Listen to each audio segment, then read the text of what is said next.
Hey, this is Anney. And Samantha. And welcome to Stuff Mom Never Told You, production of iHeartRadio.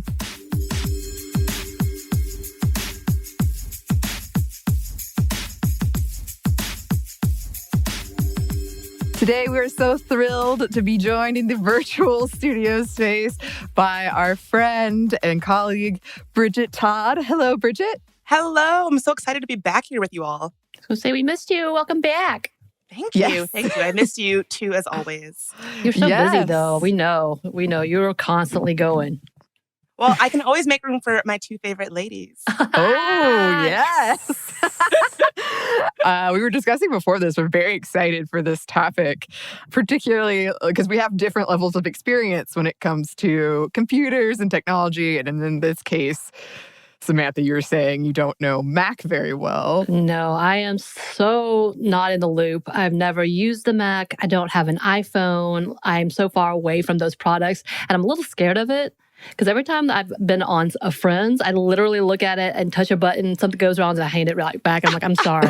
You're like, I launched a missile. I don't know what the f I did. I'm sorry. I'm pretty sure I just started a war somewhere. I'm so sorry. I'm kind of like that too, though, because my phone is a swipe. And one time my friend handed me her phone and was like, can you text this message? And it was not a swipe. And I stared at it like, this makes no sense to me. I cannot figure this out. Yeah, when it becomes like technology, when you're used to one way and then you try to figure out something else, I feel like it's a trap. It's so true. It's so true. So I use an iPhone. Most of my friends do not use iPhones. They use like Google Pixels. When I am handed a Google Pixel, it does not matter how many times I have been schooled in how to do the most basic stuff, right? I'm not talking about anything advanced. I have to ask, like, wait, is it this? Is it that? Every time without fail. Right. Which actually relates really well to what we're talking about today. So who did you bring for us to discuss, Bridget? So today we're discussing Susan Kare. I'm so excited to talk about her, mostly because it's Women's History Month. And so I think it's a good time to honor women who, maybe don't always get a lot of the loud public support. And also the fact that Susan Kare, despite being very much part of tech history, she's still alive. She's still with us. I'm a big believer in giving people their flowers while they're still alive to smell them. And so not waiting until someone is no longer here to be like, oh, I loved their work. I loved their work. But celebrating their achievements and their legacy while they're still here. She's very much still in tech, making tech history as we speak.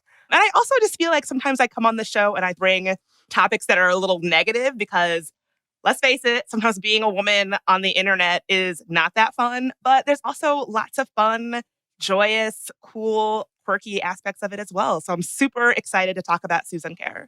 Yes. And I never heard about her story. And I loved it so much because I know we've talked before on the show a lot about women in technology space and how there is often these negative aspects to it or being intimidated off of it in various ways. And as somebody who's really creative, like we're in my cosplay closet, as I call it in here. But I love the application of how she got into technology. I think it is such a great story.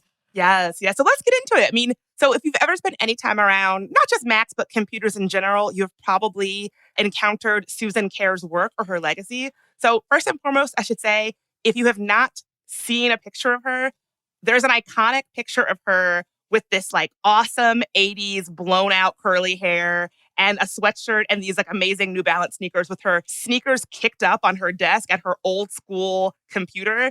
Yes. Y'all, please Google a picture of her because it is iconic. And truly, just this one picture, I saw it on the subreddit Old School Cool. I was like, who is this woman? I have to look her up and find out everything about her. She is amazing. Yes, it's so effortlessly cool in a way that I will never achieve. I saw it and I was like, wow. Okay. I mean, I'm looking at it right now. I have to Google it. And I'm like, this is kind of what people want to look like today, outside of the outdated computers in the background, which, by the way, I used those in elementary school, so don't start with me. A. B.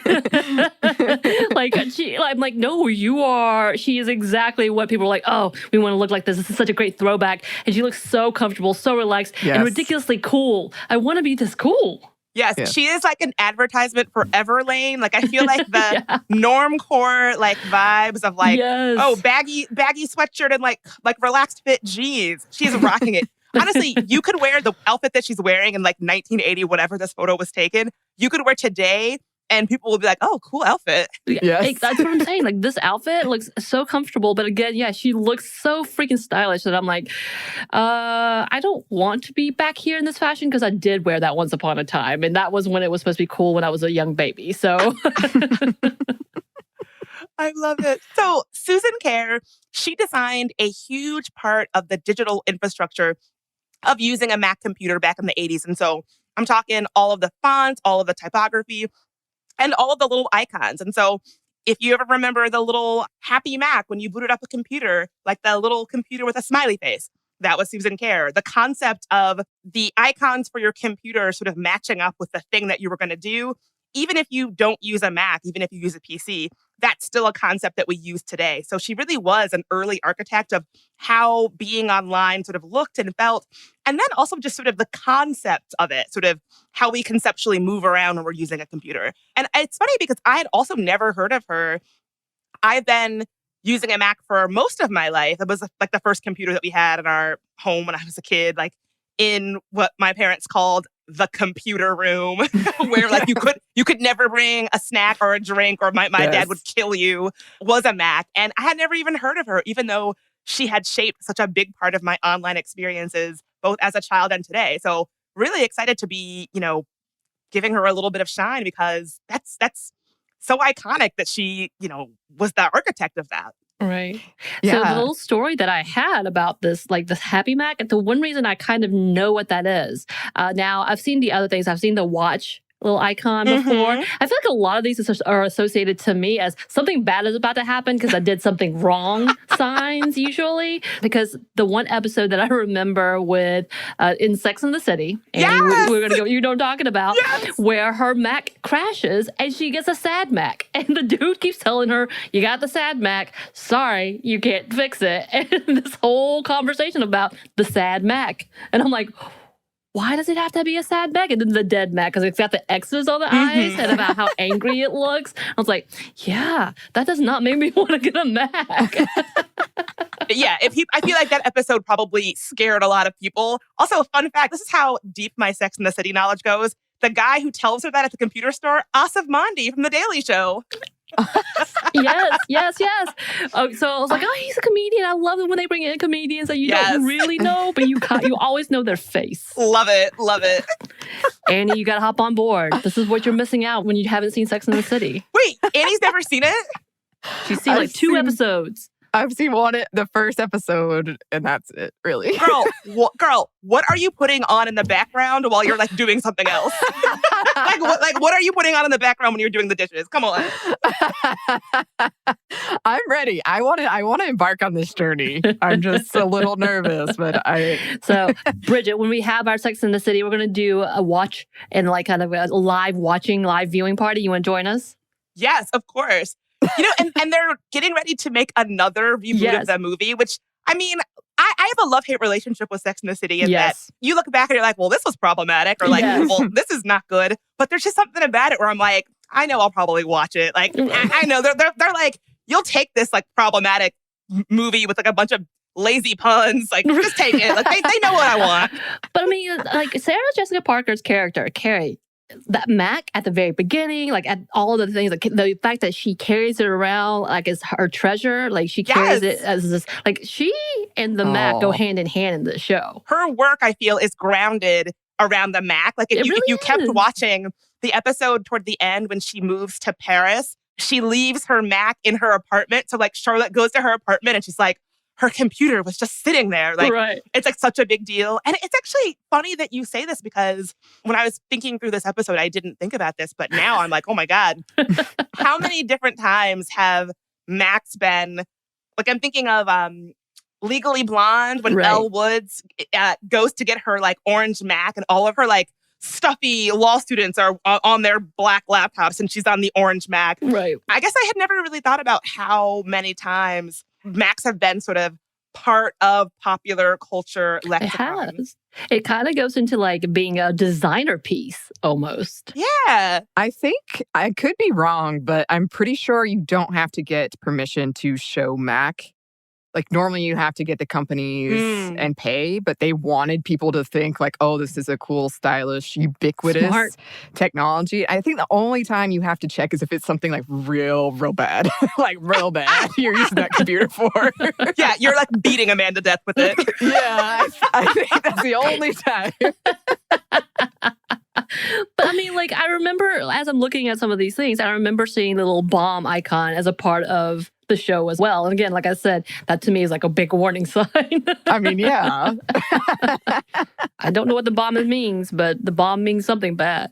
Yeah, the bomb, you see the bomb designed by Susan Kare. Yeah. Hopefully you never have to see it, but if you put in a command that like doesn't work and it's like, uh-oh, no good, bad, and also, I mean, even the different icons that you're describing, the sad Mac, the bomb, one of the things that Susan Kare really architected was this idea of the interface being super user-friendly. So when you do something that is bad, it is very obvious that it is bad. It is a bomb. Yep. It is a sad face. Like, it could not be more clear that you have done something incorrect. Or when something is good, when you would boot up a Mac, you would see a smiley face. All of that was intentionally designed by Kare to make people who, might have been using a computer for the first time, who might have been a little bit skittish about using a computer, help them sort of shepherd them through the experience in ways that are like super easy to understand, which I really appreciate as someone who enjoys tech, can sometimes be a little bit like tech challenged, shall we say. You're right. As I am. It definitely tells me when I'm doing something wrong. Definitely I'm like, oh, I'm just waiting. Great. And look at that happy face. Exactly. Yes. And those are things you take for granted, right? Like somebody had to think through that process and design those things, especially when computers were so new and people were like, what is this huge behemoth thing that's expensive? I don't want to wreck it by pressing the wrong button. Exactly. And I mean, what's funny is that like some people who are a bit younger might be thinking like, oh, what's the big deal? But truly, like, keep in mind that back then in the early days of personal computers, like most people did not have a personal computer in their home at that point. And so computers were these big, clunky, boxy nightmares that were really inclined toward mathematicians or engineers, not just like your regular user. And so somebody had to take the time to design ways of like illustrating what you were doing in ways that would be simple and user-friendly and not scary, not intimidating. Because if the whole idea is that you want people to feel the freedom of having a personal computer like in their house, it has to feel like something they can really master themselves. And so Susan Kare's design, I think, was a big part of why personal computing later took off. Yeah. Took on. Right. Her history is pretty interesting. Why don't you tell us how she even got started into this industry? So this is my favorite thing. So her background was in art, right? So she was a sculptor. She worked in visual arts. And so she is not someone who has hard technical skills. She described herself as completely non-technical. And the reason that she first got involved in graphic design in the first place is because her mom taught her these skills that we, I guess, commonly associate with femininity. So like needlepoint and embroidery, which luckily those two skills work in small grids. So if you've ever done needlepoint, you're moving a thread through like a tiny box. And so when she was designing things on a computer for Apple, it also was a small box. And so if it wasn't for her mom teaching her these highly kind of like domestic tasks, we might not, like, personal computing might have gone a completely different direction. And so I just love that because it's such a good reminder that you don't have to be a coder, you don't have to be a hacker to make an impression in tech or to have ownership over it. And so I always like to remember that if it wasn't for her mom teaching her how to sew and do needlepoint, truly, I might not be recording this podcast on my MacBook Pro right now. Things might look different.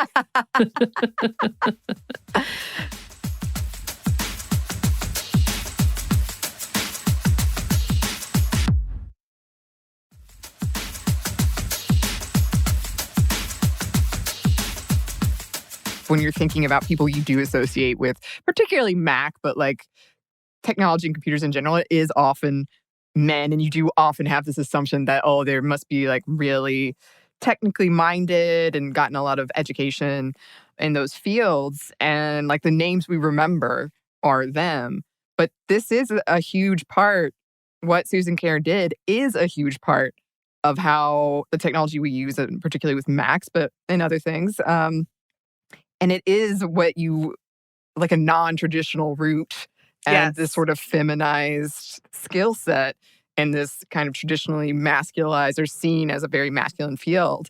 And I just love it. I love it so much. Yeah, it makes me, it's a good reminder for all of us. I did an interview on my own podcast with this really amazing historian and technologist, Claire Evans. And she has this book all about like the history of women in computing. And I guess the thesis would be, that we are often told that technology is a boys' club and that women and other marginalized people are trying to like break their way in. But actually, women have been at the start of computing since the beginning. And so it's like rightfully our domain. We are not trying to break in anywhere. Like it is our landscape. And that some of the reasons why women kind of get pushed out of tech, both, in terms of like careers, but also just in terms of like who gets remembered, who doesn't, who goes overlooked. First of all, just to be clear, a lot of it is just good old fashioned sexism, like nothing special about that. But then another aspect of it is exactly what you were saying, is that a lot of times the contributions that women have made to computers and technology are things that are a little bit harder to preserve. And so, if you make an actual computer that can go in a museum, that's a solid, tangible thing. If you design a concept or, do something cool on a message board or develop an icon or, something graphic that is less tangible, those things are harder to preserve and sort of more ephemeral. And so a lot of that work throughout the years has been associated with women and feminization. This idea that like women are a lot of the times the ones who are building the things that are a little more difficult to hold on to. And thus, these contributions can really go overlooked unless we make intentional efforts to preserve them, to highlight them, to amplify them, all of that. So completely agree. Completely agree. Yes. And I mean, here we are talking about it. And because I'll take every opportunity to bring it up, I do think, too, like if you look at something like fan fiction, the website AO3 was one of the biggest coding projects of its time, and it was women who did it, but it doesn't get a lot of respect because it's women and marginalized people who did it, and it's seen as this kind of weird corner of women fandom and therefore not worth the respect as something else more masculine. Right. Technology is nothing without people using it for something, right? Without users. And so, and those people who were building that, they were architects of something important, and like that we would not even see that as worthy of preservation or like mentioning is a real crime. And I think we really do have to go back and look at history and say, well, where are the times where, because this was associated with women or marginalized people just doing something geeky on the internet, you know how women are, whether it's fan fiction or, recipe blogs or anything like that. Why do those things not deserve to be remembered in the same way that some of the other more obvious contributions to computing and technology in our digital landscape? Like, I completely agree that we need to have a whole scale sort of rethinking of what is worthy of preservation, because I'm not down to just live in a world where the stuff that we make, that marginalized people, that women make, is just not worthy of preservation. No way. Right. Yeah, absolutely not. Thank you for letting me bring up fan fiction all the time. I cannot help myself. But I also think it's a good correlation to Susan Kare's story, where there is this sort of like creative, non-technical thing that she was involved with, and she was able to translate that into technology because there was this need. And I think also, like, again, having to kind of predict what people's concerns would be and like predict what would soothe those concerns and be clear, like perhaps coming from a different background actually helped her with that. I think so. I love that point. I think so. So she said that when she first got the call to design things for Apple, she was just like, I don't know what any of this is. I love this little detail. She was in the middle of working on a life-size sculpture of a hog when she got which, like, if that doesn't tell you all you need to know about Susan Kare, I feel like that really. Oh, I want to know if she finished it. Yes. Ooh, that's a good question. I want to know. I want to see this picture of what she was working on. Did she get to finish it? Yes. I need a picture. Internet sleuths, please. Yes. No. Elbow deep in hog, right? Yes. Like, yes. So she gets this call from Andy Hertzfield, who she had gone to high school with, and he was a member of the original Apple Macintosh development team during the 80s. And he asked her to hand draw some icons and fonts to help inspire what was going to be this like Mac interface. This was a completely new concept to her. She's like, I had no idea what I was doing. But luckily, Andy had an idea because he knew that she worked with design and graphics. He told her to go out and buy the smallest, tiniest graph paper that she could find and then use it to block out 32 by 32 inch squares and fill them with color to kind of come up with the designs, because what she would be designing would be a matrix that was essentially a grid. So again, back to that sort of needlepoint embroidery upbringing that she had, which really helped her work in this grid function. Like, truly probably could not have provided a better basis or education for the work that she would go on to be doing that she had no idea, that she would be so foundational in.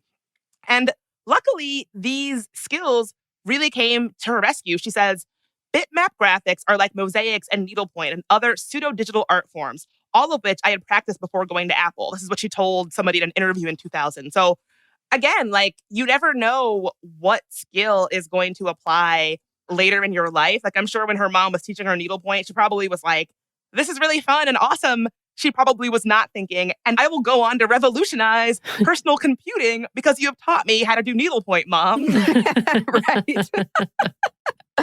Yeah. So I run a Dungeons and Dragons campaign, and I use Python coding to run it. So basically, Python is a bunch of if-then statements. But I think you can take like a really creative, non-technical thing, and you can construct it in a way where you can like make it work in that sense. Because if you think about like conversation, if X, then Y, like you can, I don't know, it's something I find really interesting, that you can take those things and you can experiment with them in that way. You could take needlepoint and think about it in this way of like coding. Like I love that stuff. Are there other things that you have learned that you feel might help you when you're coding in Python? Like, are there other skills that you're like, oh, I wouldn't have thought that this would be something that would help me think about Python, but actually has been helpful? So something that helps me like use Python more, or just in general in the work that you do when you're building out these things? The reason I started doing that is because essentially it's almost exactly like this. You have to, when you're running a game, you have to predict what people are going to do. And that could be anything, right? Like that could be literally anything. And so it's like project management, where you have to analyze a person and then try to make that work in a game system, right? Like in a kind of technical rule-based game. So you've got this like really illogical, chaotic person. Now I've got to make that work in a way where I can say like, if X, then Y. So the game doesn't break. So I would say like reading people and project management, because again, a lot of interactions in life, it's almost cold to think of it this way, but you can see in a like technical sense of like person Y needs this, therefore these actions happen. Like you can map out to a certain extent people and their behavior. That's so fascinating. It's a whole theorem. You have to do all these little like hypotheses of this may happen. So you have to problem solve ahead of time, which I know nothing about Dungeons and Dragons, just what she tells me.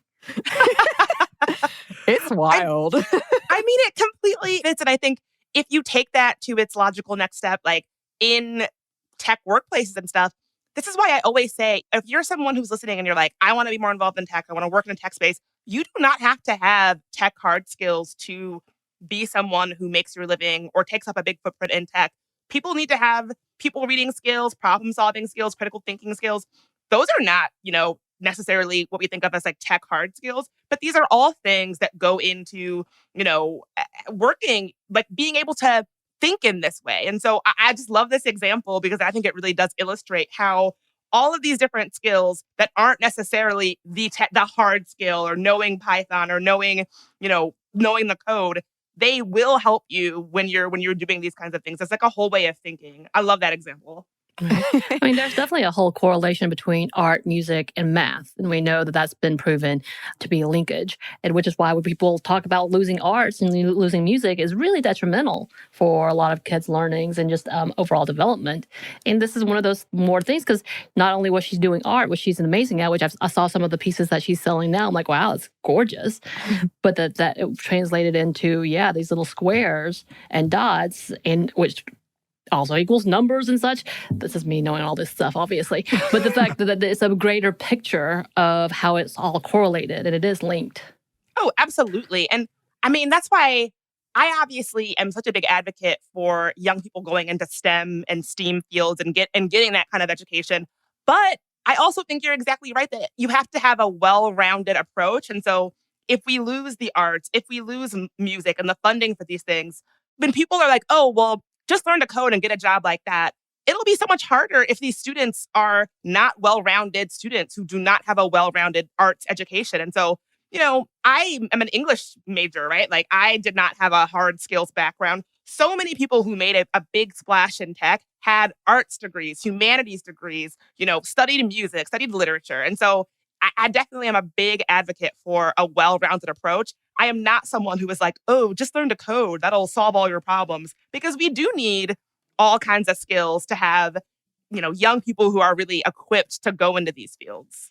Yeah, absolutely. And one of the things in this story, in Susan Kare's story, is one of my favorite kind of random, I guess it's a good tell of when you grew up in terms of technology when you're talking about her legacy. Because if you examine some of these symbols, like my ex-boyfriend used to argue so hard, like we need to redefine what these mean because they don't mean the same thing anymore. Right. And one is the icon for saving, if you could talk about that. Oh, it is such a good one. So Susan Kare came up with that concept of the icon being an association or an illustration of the thing that you were doing. So like the paint bucket being used to fill a surface with color, or like the scissors being used to be the cut function. So when you think about the save function, right? So if you are a contemporary of me, and I think Anney and Samantha, I think you all as well, when you were saving something, you had to save it on a floppy disk. You had to put a floppy disk, that square with the metal thingy on it, into your computer. And not only that, you had to manually hit save every, 15, 20 minutes. Otherwise, it wouldn't save. Now, here in 2021, you're probably working in Google Docs or some other kind of interface. It saves it automatically.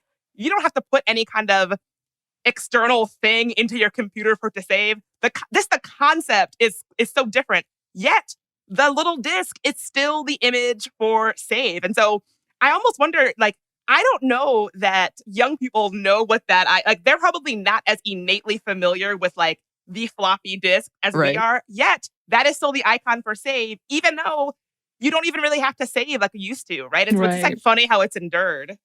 Yeah. Oh my God, you just reminded me. We did a time capsule, I think in my 8th grade, 6th grade year. And I think I put in a thing of floppy disks. Like blank ones? Into the capsule. Yeah. God, I have a lot of floppy disk memories. I remember, oh my God, if he's listening to this, he's going to kill me. My older brother, he had to do a class project. And at the time we were fighting, and I remember he had it on a floppy disk that he left on the computer. And I swapped it out with a blank one. So like, I put his in my backpack and put a blank one on the computer. So when he got to school, he was like, wait, where's my project? Oh, that's me. That's real petty. It was very petty. It was very petty. If he's listening to this, I apologize. But you deserved it. But you got what you deserve. We're on your side, Bridget. Yes, thank always. you. But yeah, no, I just remembered that because I knew that it would be outdated by that point. I was right. You were right. You were like prophetic here. Yeah, I know, right? I'm sure it cost a lot of money, so I can't believe I did that. Oh, they used to be hella expensive. Like a box of them was like $30. Yeah, I'm kind of reminded, like, why? Maybe I put one. I just remember putting something to do with a floppy disk. I was like, I'm going to put this in here because it's going to make it dumb.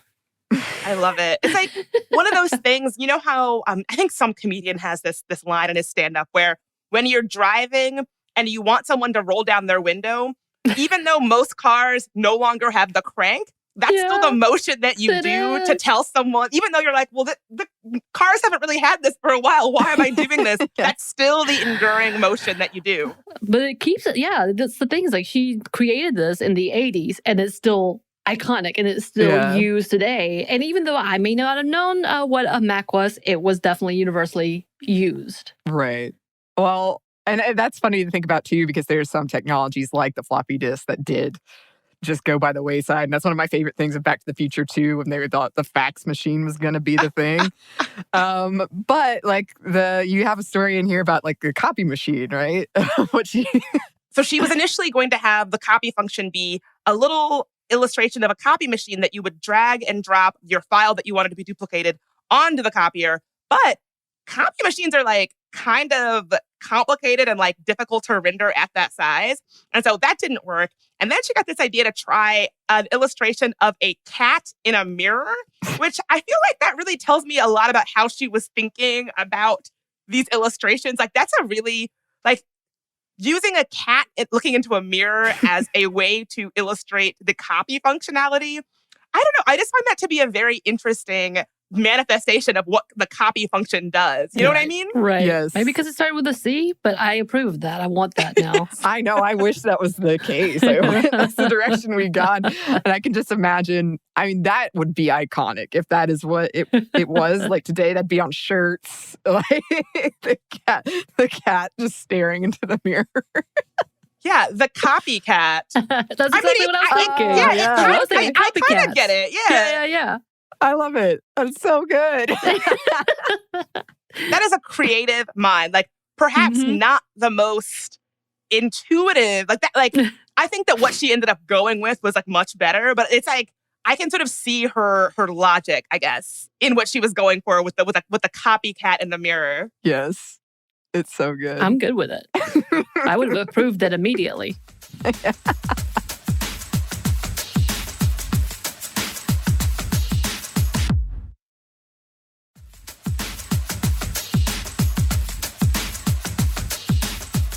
So at the top, you said that Kare is still alive today. What's she up to? So that's my favorite thing about this story is that I feel so often when we're talking about somebody who had a great impact, we're talking about them after they have, aged out of whatever they're doing or they've passed away. Not Kare. Kare is still very much alive and very much involved in tech. So today she works at Pinterest, where you are probably familiar if you use Pinterest with some of her current designs. She designed the image on Pinterest that is modeled after the push pin that symbolizes pinning an item. So again, that kind of idea of having the icon be kind of a visualization of what the user is supposed to be doing, and the spinning button that appears on Pinterest when you refresh. So very much still a person involved in imagining what tech looks like today, the tech that we use all the time. If you use Pinterest, she's in her designs are in your pocket, which I just love. Yeah. You can also find her notebooks. Today, they're part of the permanent collections at the New York and San Francisco Modern Art Museum, which the one in New York is my favorite art museum on the planet. It's so cool. Cannot wait to get back there when COVID is over. And one was included in the recent London Design Museum exhibit called California Designing Freedom. So yeah, she still is this, representing this past and present and perhaps future of design when it comes to tech, still out there, still shaping how we conceptualize the tech that we use every day. I love that so much. And I just realized that I guess if you look at movies or TV show, that's another application where it's not necessarily a real world application. But if you were a designer and you're designing like something sci-fi, what will this look like in the future? What does this like technology or button or whatever represent? And then being able to communicate that to audiences. So yeah, there's a lot of applications here. Definitely. Yes. Did you say, Samantha, she has art you can still get? Yeah. Oh, yes. She had a collection where some of the, and I don't know, Samantha, I don't know if this is what you're referring to, but if you go to careprints.com, you can find her limited edition prints. And they include the little logos and things that she designed. You can get like the sad Mac on a poster or the time bomb on a t-shirt, right? So like some of her stuff is really nice. Like I really wouldn't mind one of these blankets that has Right. all these different icons on it that she designed. And what's funny is that when you go to careprints.com, they talk about how she was one of the original originators of what we think of today as, emojis. And so I hadn't even really thought about that her designs is why, and I'm emoji obsessed. If you ever text me, get ready to get a million emojis. But yeah, just how fundamental that is in terms of how we think of, representing things online. Yes. And that's another great example of what we were talking about earlier, where emojis filled a gap that was missing, right? And you had to kind of envision, what are these emotions? What is this trying to convey? And that is another example of something that's kind of artistic, but being in this very kind of technical world. Right. Also, Anney, I don't know. This is what I read earlier. It has something that is related to your superpower. One of your useless superpowers, which is including fonts or typeface. Okay. You can recognize. I wasn't sure which superpower the roller we were coaster of discussing. emotions when I was calling you out, which I'm like, I don't know. You could be lying to me, just randomly naming a font, and I'm just believing you. But yeah, because Chicago was one of them. I know that was one of her first typefaces, is what it's called. And then the emojis, which was, is it Cairo? Is that how you say that? Cairo. But that's the blanket, right? So I mean, she went even further into the world of computer stuffs. I'm so official, y'all. I'm amazing. But the fact that she actually created typeface, that actually created fonts is an interesting thing, because I've always wondered, who does this? And also, Anney, why do you know these? Could you recognize what Chicago looks like? Chicago 12. I want to test you now. For the listeners who don't know this, I have a very useless superpower. It's not as good anymore because I used to edit video all the time. And I actually would, because a font does convey an emotion. Or it does help shape whatever. Which is why everybody loves Comic Sans, right? No. Futura, that's what everybody loves. And so I can recognize a font. It is one of my most annoying. You get a little alcohol on me and I'll be like, there's Futura, there's Nancy's chalkboard. I apologize to anyone I've ever done that to. Do you have a favorite font? Oh, that's a good question, because I used to really I loved the ones that looked like people's handwriting. So I did really like marker felt one with a very little bit of drop shadow, very little. Or Nancy's. I like Nancy's chalkboard. But I don't know if I would say those are my favorite, but they were ones I'd turn to a lot because I wanted those videos to feel very approachable, which is actually the stuff I'm never told you videos. So they're on YouTube and you can go look at all my chalk and marker-based fonts. I need to do this right away. I also love a good font, I'm not even someone who is technical in this way, but good design is really important. Bad design, I can't tell you how many times I've been on a restaurant website page where I'm like, this is so infuriating. The font is terrible and this user experience is terrible. I don't even want to go to this restaurant anymore. Good design can really open some doors and bad design can really close them. I'll just put it that way. Right. It's what matters. Absolutely. You are completely correct. But no, I did like that. I was like, oh, look, she did this and this. And then that blanket, I was like, oh, I love this blanket. It just has all those essentially emojis that's all over her blankets that she designed. I was like, that is so cool. And then I thought about the fact that Anney loves talking about how she has the superpower. Yes. So you're welcome for telling everyone your superpower. It's a good power. Right? It's probably my most useless one, but also the safest one. I'm glad you went in that direction. Wait, what? Okay. Silence. I think I killed that conversation real good, y'all. You're welcome. Well, when it comes to Kare and these icons, she's going to have, her legacy is a lasting legacy. It is a lasting legacy. And I guess, as I said, I think it's important to highlight, what she did was important. I couldn't tell you whether or not personal computing would be the same if not for Kare, but I know that she had an impact, and I think it's important to recognize. And I also just think it's important to, again, underscore that she did all of this as a non-technical person. She told the Smithsonian about her time at Apple. I loved working on that project. I always felt so lucky for the opportunity to be a non-technical person in a software group. I was awed by being able to collaborate with such creative, capable, and dedicated engineers. And I think it's really awesome that she was holding it down on this group of engineers as a non-technical woman doing her thing and really building out a lasting, enduring legacy in a field where things don't often last and don't often endure in this way. So I think it's really important to recognize her work. I do too. And I think, even looking back at the time when she was doing this and being a woman in this non-technical space and I don't know, creating these things that have lasted. It's just very, very inspiring. And I'm glad that you brought this story to our attention, Bridget. Oh, thank you for giving me the space to nerd out on this. Yes. Honestly, it truly is because I saw that badass picture of her on Old School Cool on Reddit. So whoever put that on Reddit, thank you. Yes. Listeners, please, if you have not seen that picture, look it up. She is amazing. Yes. It's so cool. Just so cool. Just goals. If I had goals, that would be one of them. Yeah. Her picture. Yes. You can achieve this, Samantha. Now's the time. I don't think so. I would fall out. Like, there's so many levels of cool that I couldn't hit. And one of them would be actually sitting like that. Yeah, I'm worried for her back health. She's like really leaned back.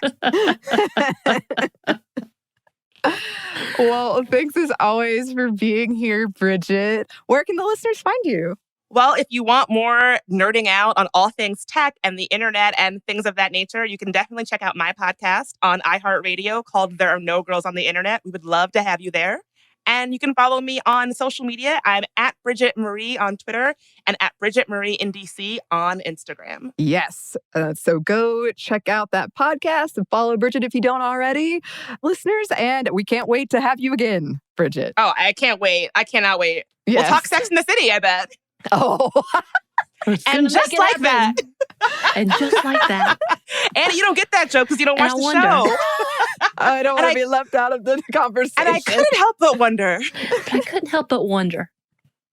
All right. I'm down to watch it. I'm just a little nervous, but I'm down to watch it. It'd be so bad. Yes, it will be. It will be. And if you'd like to contact us, listeners, you can. Our email is stuffmediamomstuff@iheartmedia.com. You can find us on Instagram at Stuff Mom Never Told You or on Twitter at MomStuffPodcast. Thanks as always to our super producer, Christina. Thank you, Christina. And thanks to you for listening. Stuff Mom Never Told You is a production of iHeartRadio. For more podcasts from iHeartRadio, visit the iHeartRadio app, Apple Podcasts, or wherever you listen to your favorite shows.